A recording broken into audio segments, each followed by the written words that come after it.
নমস্কার, আমি doctor Debolina Brahma, medical director and senior IVF specialist, স্পর্শ ইনফার্টিলিটি সেন্টার, মধ্যমগ্রাম ও চিরালপাড়। লো AMH, আজকে আমার টপিক লো এএমএইচ। তো এই যে লো এএমএইচ কথাটা পুরো মানে কি? এএমএইচ কথাটা পুরোটা হচ্ছে যে অ্যান্টি মুলেরিয়ান হরমোন। তো হট করে যারা বন্ধ্যাত্ব চিকিৎসায় আসেন যে কোনো আইভিএফ স্পেশালিস্টের কাছে, লো এএমএইচ, আপনার এএমএইচটা খুব কমে গেছে শুনলেই খুব ঘাবড়ে যায়। তো এবার তাহলে কি হবে? তাহলে কি আমার কোনোদিনও বাচ্চা হবে না?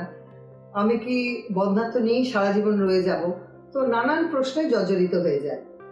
এএমএইচ কোথা থেকে তৈরি হয়? এএমএইচ যে অ্যান্টিমুলারিয়ান হরমোন, সেটা ওভারি থেকে উৎপন্ন হয়।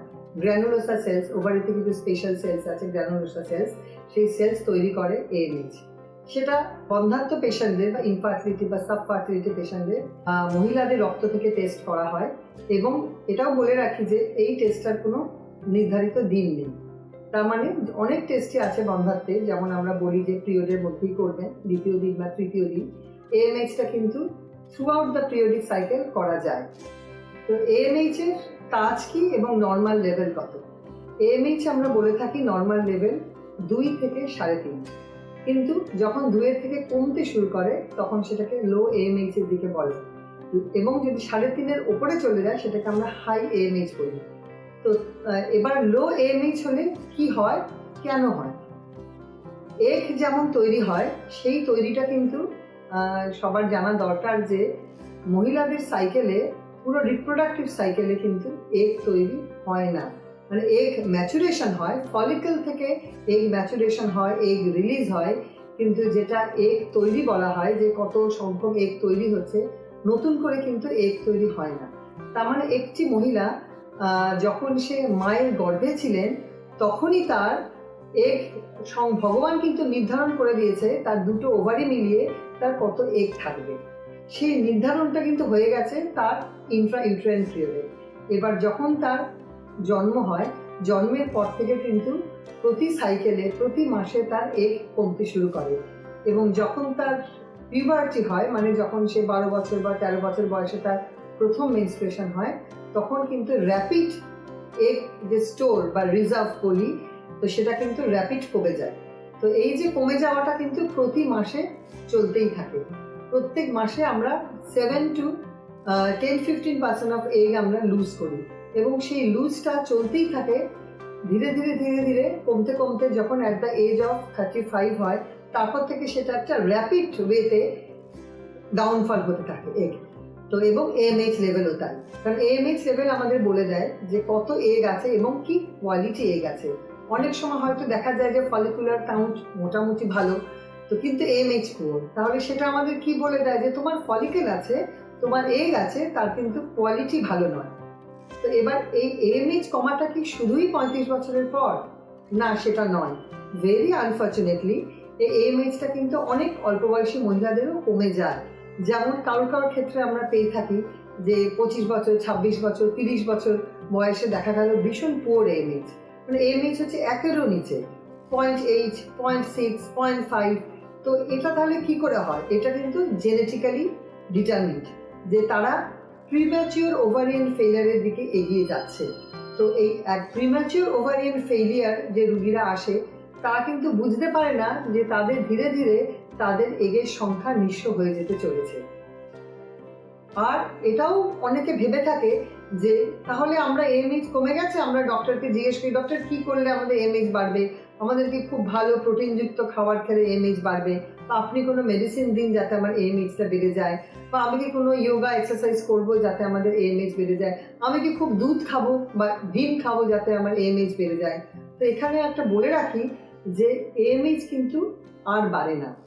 কেন বাড়ে না? কারণ হলো, যদি আমরা এক্সাম্পল ধরি যে একটা গাড়ির মধ্যে আমরা পেট্রোল ভরে আমরা একটা জায়গায় জার্নি শুরু করেছি, যেতে যেতে যেতে যেতে পেট্রোল আস্তে আস্তে ফুরিয়ে গেল, এবং ফুরিয়ে গেলে কি হবে, আমরা আবার পেট্রোলটাকে রিফিল করতে পারি, কিন্তু ভেরি আনফর্চুনেটলি আমরা কিন্তু এগ আর রিফিল করা যায় না। তার মানে এটা একটা পার্মানেন্ট ড্যামেজ, মহিলাদের একটা পার্মানেন্ট ড্যামেজ, যেটা রিফিল করা যায় না কোনো ওষুধে না, কোনো ইয়োগাতে না, কোনো ডায়েটে না, কোনো আয়ুর্বেদিক ট্রিটমেন্টে নয়, এগ রিফিল করা যায় না। এবার ওষুধ আমরা অনেক সময় বর্ডার লাইন যাদের AMH তাদের আমরা অনেক সময় ওষুধ দিয়ে থাকি। সেটা তাহলে কেন দিই? এগের কোয়ালিটিটাকে প্রিজার্ভ করার জন্য। মানে এগের যে বললাম যে এগের সংখ্যার সঙ্গে সঙ্গে কোয়ালিটির যে পতন ঘটে সেটা প্রিজার্ভ করে অন্তত কোয়ালিটিটাকে যাতে কিছুদিন প্রিজার্ভ করে রাখতে পারি, তার জন্য কিছু অ্যান্টিঅক্সিডেন্ট আছে যেটা ডিম্বাণুর উপরে কাজ করে। সুতরাং আমরা AMH এর কোয়ালিটি রাখার জন্য আমরা অ্যাট সার্টেন লেভেল অবধি আমরা AMH ডাউন হলেও একটুখানি ওষুধপত্র দিই এবং তাদের এও অ্যাডভাইস দিই যে তোমরা কিন্তু তাড়াতাড়ি প্রেগনেন্সি নিয়ে নাও। তো অনেক সময় পেশেন্টরা বলে যে আমরা যে AMH এত ফল হয়েছে আমরা তো কিছু বুঝতে পারিনি।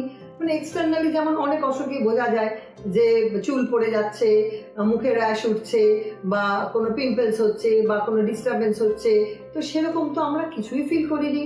তাহলে কি আমরা কি করে বুঝবো যে আমাদের AMH ডাউনফল হচ্ছে? সেটা বোঝার উপায় কি? তো যখন তাদের আমরা হিস্ট্রি নিতেই থাকি তখন আমরা ডিসকভার করি যে কোনো one point of time patient বলে যে হ্যাঁ আমার 2 বছর আগে যা পিরিয়ড হতো, যা মাসিক হতো, তার থেকে কিন্তু লাস্ট 1 বছরে দেখছি একটু কমে এসছে। মানে মাসিকের দিনটা একটু ছোট হয়ে গেছে এবং যেই পরিমাণে মাসিক হতো তো সেটাই কিন্তু সেরকম পরিমাণে কিন্তু হচ্ছে না মাসিকটা। তো তার মানে একটা হিন্ট, কিছু না কিছু হিন্ট একটা সাবকনশিয়াস মাইন্ডে কিন্তু থেকেই থাকে, যেটা অনেক সময় বোঝা যায় না। ডাক্তারের কাছে যাওয়াটাও তার প্রয়োজন মনে করে না, কারণ সে বুঝতেই পারে না পেশেন্ট। তো সেই জন্য আমরা ইনফার্টিলিটি ট্রিটমেন্টে বলি সে যে কোনো বয়সেই হোক না কেন, যদি কোনো কাপল 6 মাস থেকে 1 বছর নিজেরা মেলামেশা করেও যদি তারা কনসিভ করতে না পারে, তার মানে তাদের কোনো না কোনো জায়গায় কোনো না কোনো বাধা সৃষ্টি হচ্ছে। মেবি এটা AMH হতে পারে, মেবি সেটা আদার হরমোনাল ডিস্টারবেন্স হতে পারে, মেবি হাজবেন্ডের ফ্যাক্টর হতে পারে। সুতরাং AMH নিয়েও কিন্তু যে কম বয়সী মানেই আমার AMH ঠিক আছে, আমার কোনো প্রবলেম নেই, আমি আরও চেষ্টা করে যাই, বা AMH ডাক্তারের কাছে গিয়ে বলতে পারে ডাক্তারবাবু আমি কেন এগ কোয়ালিটি দেখবো, কেন আমি এগের সংখ্যা আমরা টেস্টটা করবো, আমার তো সবে 26 বছর বয়স। কিন্তু আমরা তো জানি যে প্রিম্যাচুর ওভারিয়ান ফেইলিয়ার বলেও একটা সাবজেক্ট আছে, যে বয়সের আগেই যেটা ডিম্বাণু ফুরিয়ে যায়।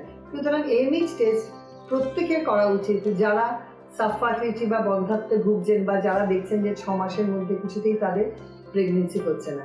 এবং এক একটা রকম AMH এর এক এক রকম ট্রিটমেন্ট থাকে। তো কোন AMH এ আমরা কি ট্রিটমেন্ট দেব সেটা কিন্তু জানতে হলে আমার পরের ভিডিও আপনারা শুনবেন এবং আমার চ্যানেল সাবস্ক্রাইব করুন এবং নিচের নাম্বার যেটা দেখতে পাচ্ছেন সেখানে আপনারা ফোন করুন। আরও বিস্তারিত আপনারা জানবেন। নেক্সট ভিডিওতে আমরা নিয়ে আসবো যে কোন AMH এ কত AMH হলে আমরা কি ধরনের ট্রিটমেন্ট দিয়ে পেশেন্টকে বা কাপলকে একটা সাকসেসফুল সুন্দর ফুটফুটে বাচ্চা দিতে পারি। তো নমস্কার, আজকে এইটুকুই।